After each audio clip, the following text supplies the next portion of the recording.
GST reforms से देश की अर्थव्यवस्था में और देश के आम व्यक्ति के जीवन में क्या परिवर्तन आएगा, पीएम मोदी जी का इस पर क्या आकलन है, सुनिए।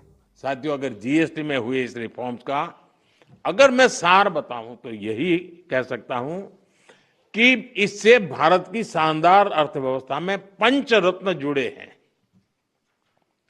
पहला, टैक्स सिस्टम कहीं अधिक सिंपल हुआ।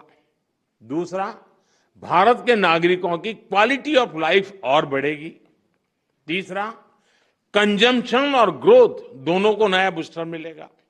और चौथा, ईज ऑफ डूइंग बिजनेस से निवेश और नौकरी को बल मिलेगा। और पांचवा, विकसित भारत के लिए कोऑपरेटिव फेडरलिज्म यानी राज्यों और केंद्र की साझेदारी और मजबूत होगी। साथियों, नागरिक देवो भव ये हमारा मंत्र है। इस वर्ष सिर्फ जीएसटी में ही कमी नहीं की गई, इनकम टैक्स में भी बहुत कम किया गया है। 12 लाख रुपए तक की इनकम पर टैक्स को जीरो किया गया है। आजकल तो आप आईटीआर फाइल कर रहे हैं, तब इस फैसले का सुखद एहसास और भी अधिक होता है कि नहीं, यानी इनकम में भी बचत और खर्च में भी बचत। अब ये डबल धमाका नहीं है तो क्या है।